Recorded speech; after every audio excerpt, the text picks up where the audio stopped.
Bonjour à tous, on va parler de solutions de partage grâce à cette application qui est l'application SnapBridge et qui a d'ailleurs reçu le prix TIPA Awards. Donc cette application, elle est vraiment tournée sur le partage et je vais commencer par faire un petit quiz, comme ça vous allez pouvoir participer un peu. Je ne serai pas la seule à parler. Donc si je vous dis 80 millions de photos postées quotidiennement, qu'est-ce que vous me dites? C'est uniquement sur Instagram. Si je vous dis 2263 photos par seconde sont mises en ligne, est-ce que vous avez une idée? Donc déjà, vous savez que ça risque d'être un réseau social. Exactement, Facebook. Donc 2263 photos par seconde sont postées sur Facebook. Le dernier est beaucoup plus facile. 43 000 vidéos visionnées par seconde, à votre avis, qu'est-ce que ça peut être? YouTube, tout à fait. Donc on voit qu'aujourd'hui, le partage est vraiment indispensable pour tout le monde, pour n'importe qui. Le partage, c'est vraiment au cœur de la photo. Aujourd'hui, la finalité de prendre des photos, c'est pas de garder un souvenir poussiéreux quelque part. Quand on prend une photo, c'est vraiment pour la partager. C'est pour la partager avec ses proches. Donc d'un point de vue personnel, on veut tous partager nos voyages, notre quotidien, nos repas avec nos proches, mais également d'un point de vue professionnel, puisque dans une recherche de réactivité, les professionnels ont également besoin de partager instantanément des photos pour être plus réactifs, plus rapides. Par exemple, des architectes ont besoin de partager rapidement des photos avec leurs collègues. Des journalistes également ont besoin de partager rapidement des photos avec les rédactions. Et il y a également énormément de secteurs, ça peut être des chefs de chantier et ce besoin de partage, il n'est pas nouveau. Bon, Roland Barthes, vous avez là une petite citation de Roland Barthes. Et grâce à tous les outils qui nous ont offerts aujourd'hui, on peut partager indéfiniment une photo qui a été prise une seule fois. Alors, c'est bien beau tout ça, mais concrètement, comment ça marche? On va avoir d'un côté les boîtiers Nikon, donc 99% des produits Nikon sortis en 2016 sont compatibles avec SnapBridge. Et on a d'un autre côté les smartphones qu'on a tous sur soi en permanence ou les tablettes. Ces deux appareils, on va venir les connecter en permanence grâce à du Bluetooth Low Energy. Donc c'est exactement le même type de technologie que tous les appareils connectés. C'est comme ça que fonctionnent les montres connectées, les balances connectées, les enceintes Bluetooth. On va également venir les connecter en Wi-Fi. Et c'est ce qu'on appelle la technologie SnapBridge. Donc cette connexion permanente va faire des appareils photo des objets connectés. Vous allez avoir du coup vraiment de la photo connectée. Et l'avantage de cette connexion permanente, c'est que le boîtier va venir transférer automatiquement et instantanément vos photos vers le smartphone. Vous ne faites rien, vous avez l'appareil photo dans les mains, votre smartphone est dans la poche, vous prenez une photo, quelques secondes après, elle se retrouve dans la pellicule de votre appareil photo, de votre smartphone, je veux dire. Petite vidéo pour vous montrer à quel point c'est simple.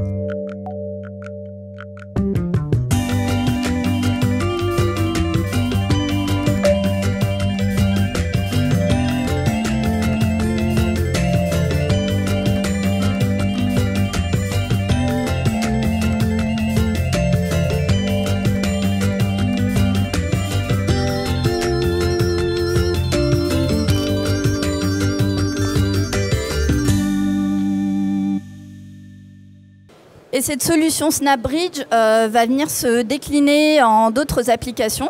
Donc on a d'une part l'application SnapBridge pour smartphone qui est compatible avec les appareils photo Nikon.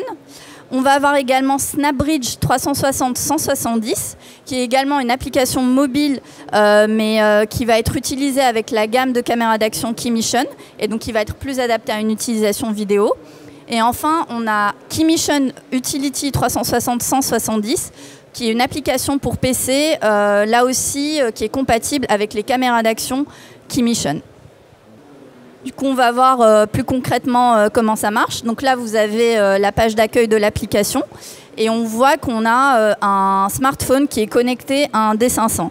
Donc en fait, la première fois qu'on achète son smartphone, on va l'appairer, enfin qu'on achète son boîtier, on va l'appairer avec son smartphone et ils seront tout le temps reconnus dès qu'ils sont dans le même champ. Donc je fais cette opération une seule fois au moment où j'achète le boîtier. Je connecte mon boîtier à mon smartphone et à partir de là, j'ai plus besoin de les reconnecter. Chaque fois que je prendrai une photo et que mon smartphone est dans le coin, la photo va être transférée automatiquement au smartphone. Et donc cette application, elle a plein d'autres usages, plein d'autres fonctionnalités. Donc ça permet notamment d'être informé. On pourra également recevoir des notifications chaque fois qu'il y a une mise à jour du firmware du boîtier, puisque jusqu'ici, il fallait aller sur le site Nikon pour savoir s'il y avait une mise à jour. On va pouvoir consulter également les photos qu'on a prises avec son boîtier. Donc là, on est d'accord, c'est des photos qui ont été prises avec votre Reflex Pro, votre Compact, etc. Ce n'est pas des photos qui ont été prises avec le smartphone et qui sont également sur votre pellicule. Vous allez pouvoir ajouter des crédits sur vos photos directement avec l'application. Donc avant même de prendre les photos, vous pourrez rajouter le crédit. Vous n'avez pas besoin de rentrer chez vous pour le rajouter grâce à un PC. Évidemment, la finalité, c'est de partager ces photos sur les réseaux sociaux, par mail, par SMS, etc. Et donc, vous avez la possibilité soit de les partager en 2 mégapixels, donc qui est plutôt adapté aux réseaux sociaux, ou alors vous pouvez également transférer les photos avec leur taille d'origine. Ça permet également de se servir de son smartphone comme télécommande. Donc, vous pouvez avoir le live view directement sur l'écran de votre smartphone. Donc, ça peut éviter le flou de bouger. Vous pouvez même faire la mise au point. Là, vous avez la page des réglages, donc vous pouvez choisir, comme je l'ai dit, la taille des photos lors du téléchargement. Vous pouvez également régler le retardateur. Vous pouvez aussi décider que le transfert n'est pas automatique si vous ne voulez pas recevoir systématiquement les photos. Et puis, avantage non négligeable, c'est que les photos qui ont été transférées sur votre smartphone peuvent être également transférées automatiquement sur le cloud Nikon Image Space. Donc le cloud Nikon Image Space, c'est un cloud gratuit. Pour n'importe qui, en fait, on offre un espace de stockage photo de 2 Go. Et pour toute personne qui possède un appareil Nikon ou même une optique, on ouvre à 20 Go. Donc dès que vous prenez les photos, elles seront automatiquement sur le cloud. Donc si jamais vous perdez votre carte SD ou votre boîtier, vous pourrez les sauvegarder et les récupérer quand même. Donc pour synthétiser, grâce à SnapBridge, les photos sont transférées automatiquement et instantanément sur votre smartphone sans que vous ne fassiez rien du tout. Donc ça permet de faciliter le partage. Vous pouvez faire quelques réglages sur votre appareil photo. Vous avez le transfert automatique sur le cloud Nikon Image Space. J'en ai pas parlé, mais ça permet également de se synchroniser avec votre smartphone au niveau de la date et l'heure. Donc le smartphone va pouvoir également géolocaliser l'endroit où les photos ont été prises. Donc ça fait également la fonction GPS. Vous pouvez créditer vos photos et vous pouvez également recevoir les notifications de mise à jour de firmware si vous le souhaitez.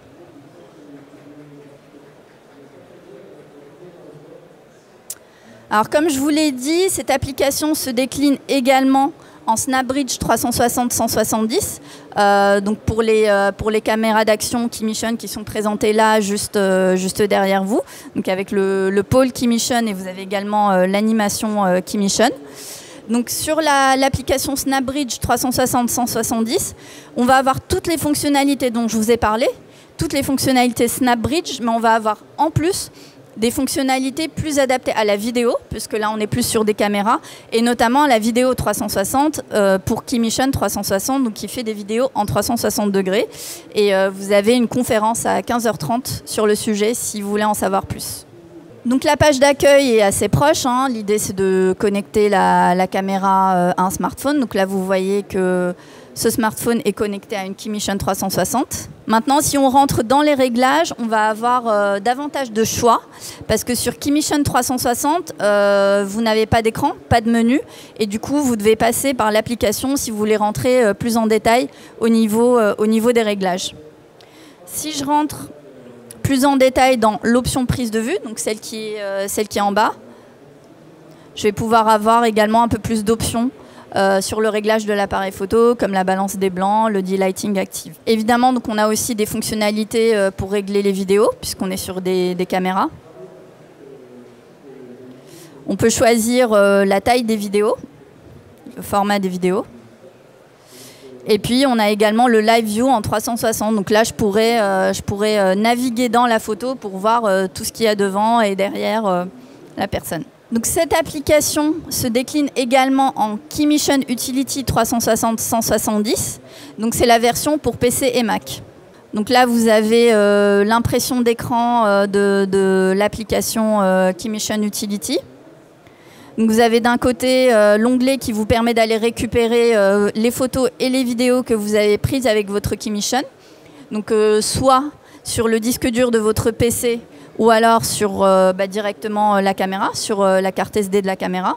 Là, vous avez les options de lecture des vidéos. Donc, notamment, ça permet de visualiser des vidéos en 360 degrés.